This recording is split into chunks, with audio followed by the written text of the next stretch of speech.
Na última quinta-feira, dia 11 de agosto de 2022, a Faculdade de Direito da Universidade de São Paulo, mais uma vez, foi palco histórico na luta e defesa da democracia no país.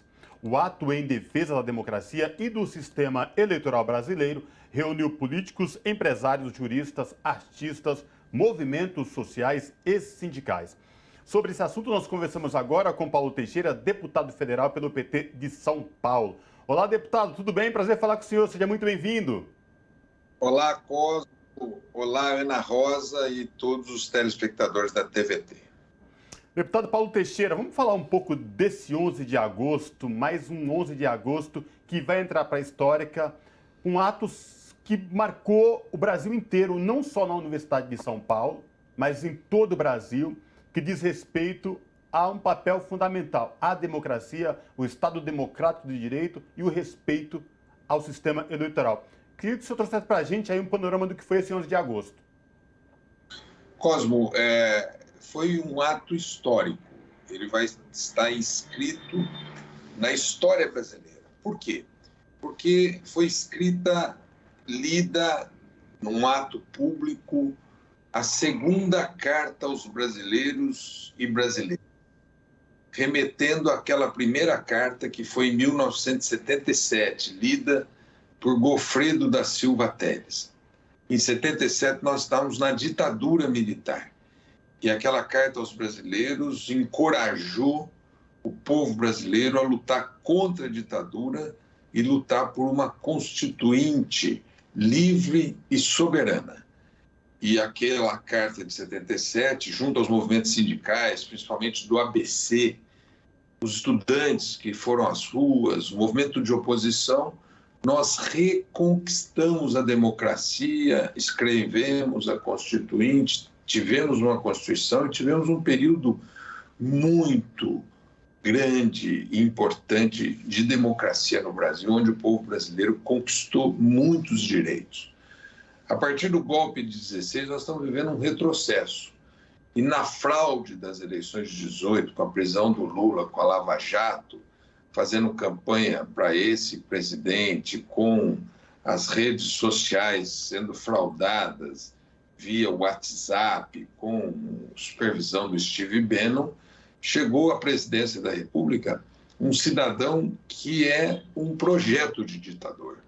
É um cidadão que esteve no núcleo duro da ditadura militar, lá com Silvio Frota, e eles foram contra a abertura, foram contra a anistia, foram contra a Constituinte, foram contra as eleições diretas e nunca respeitaram a Constituição. E ele está agora atacando a Constituição de maneira vil. E ele promete não aceitar os resultados das eleições. Ele promete não aceitar a urna eletrônica que o elegeu. Ele promete dar um golpe. E, ao mesmo tempo, tem um pacote agora de compra nas eleições de 110 bi. Mas esse pacote, acho que Lula vai enfrentar com tranquilidade, tendo em vista que o Brasil vai mal, a economia vai mal, a vida do povo vai mal. E esse ato em defesa da democracia, a carta aos brasileiros e às brasileiras, foi um ato que marcou o momento político brasileiro. Um ato que incidiu sobre a política brasileira ao dizer: não aceitaremos essa escalada autoritária, não aceitaremos o fim do regime, não aceitaremos o desrespeito ao resultado das eleições, não aceitaremos o uso da força. E aí foi um recado para os militares, fora dos parâmetros da Constituição. Por essa razão, o ato de ontem, com o Largo de São Francisco cheio, tanto a praça, quanto o pátio, quanto o Salão Nobre, reunindo segmentos diferentes da vida nacional. E esses segmentos quase que construindo uma barragem contra uma aventura autoritária desse presidente da República. Ontem foi um marco. E agora, iniciadas as eleições, nós vamos falar com o povo mais pobre sobre economia, sobre o custo de vida, sobre o desemprego, sobre a desindustrialização, sobre como esse presidente tratou a pandemia quando ele dizia que era uma gripezinha. Portanto, o ato de ontem, na minha opinião, marca diante do setor de centro, marca diante do empresariado. E a partir da semana que vem, vamos marcar diante da classe trabalhadora.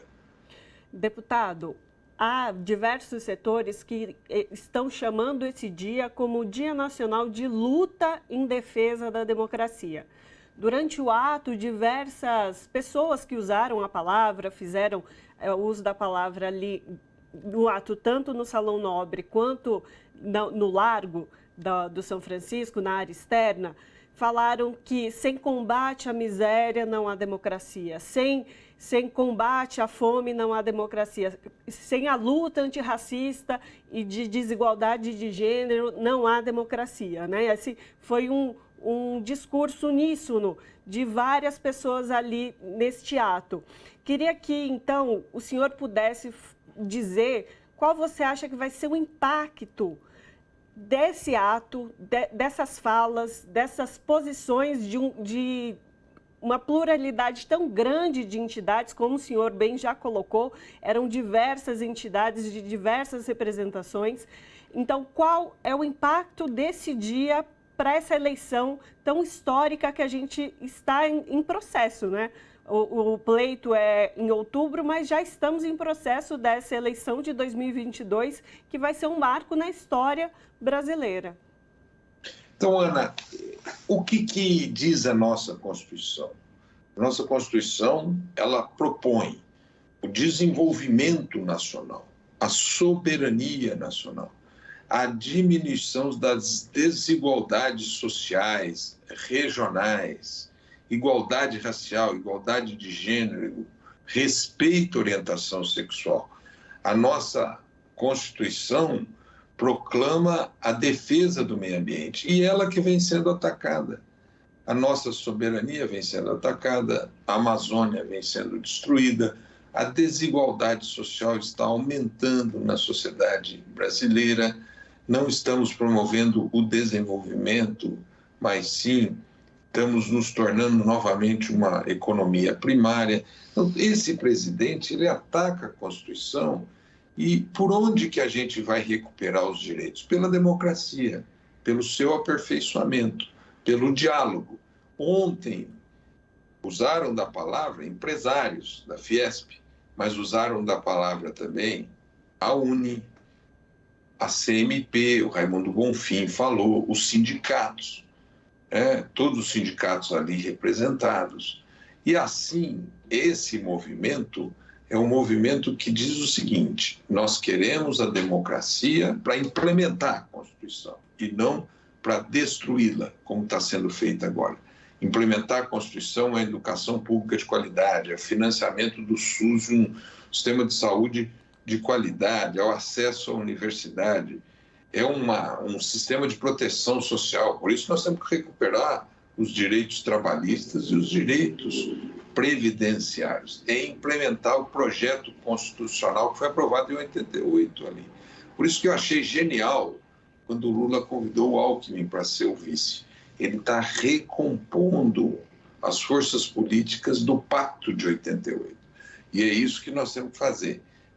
Temos que aperfeiçoar a nossa democracia sem sombra de dúvidas. Por exemplo, o número de mulheres nos parlamentos é inaceitável. Nós temos que ter cotas de mulheres nos parlamentos, negros, temos que recuperar a representação indígena no Brasil.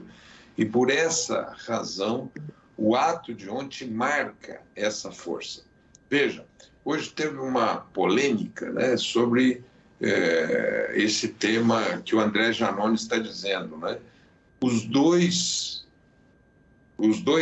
digamos assim, flancos têm que ser atendidos. O flanco da defesa da democracia, das instituições do processo eleitoral e o flanco da diminuição da desigualdade, do diálogo com os pobres e com os trabalhadores, né? Veja, na Bolívia, o Evo Morales ganhou as eleições, mas, no momento seguinte, derrubaram o Evo Morales.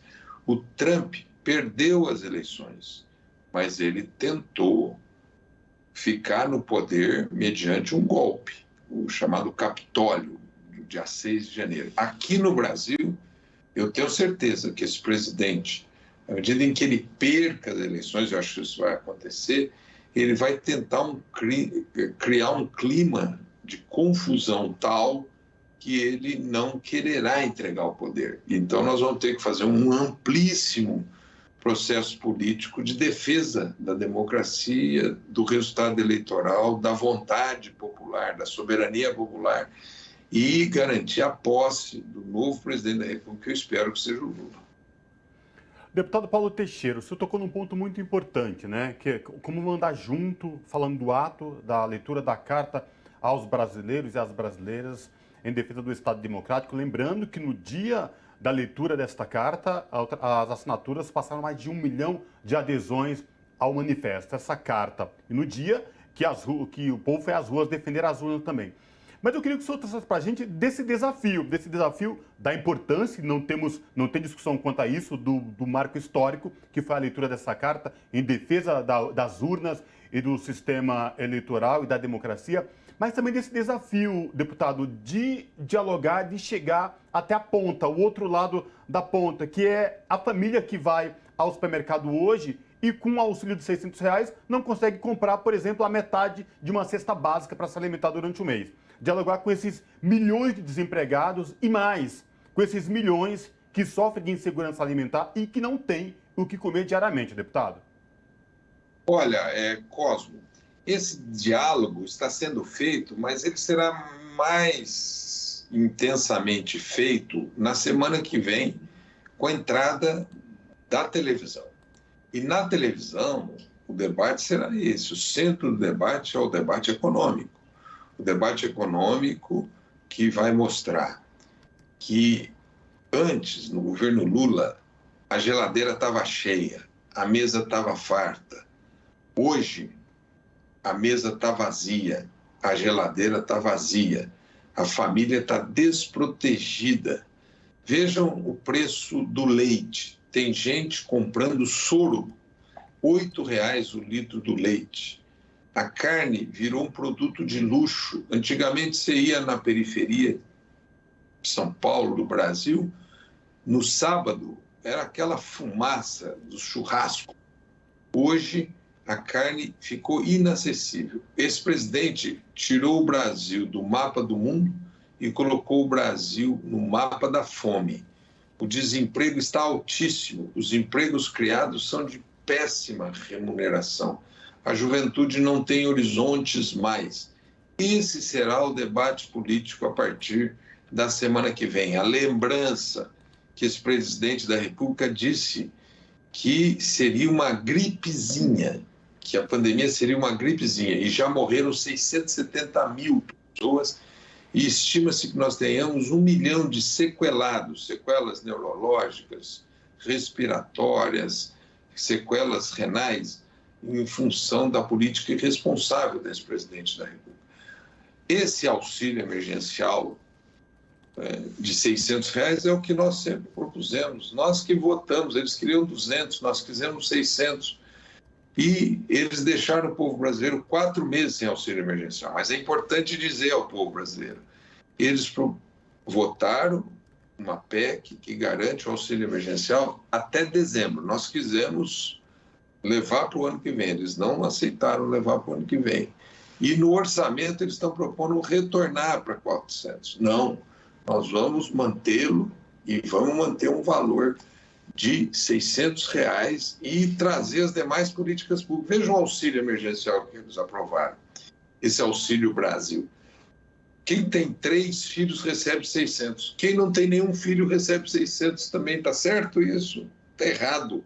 E quando o Lula tinha o Bolsa Família, o que se fazia no Bolsa Família? Era o valor da transferência de renda, mas a família tinha prioridade na saúde, prioridade na educação, prioridade nos programas habitacionais, prioridade nos programas de geração de emprego e renda. Enfim, era um programa, mas também tinham emprego, tinham salários e tinha controle inflacionário. Hoje não tem emprego, não tem salário, não tem controle inflacionário.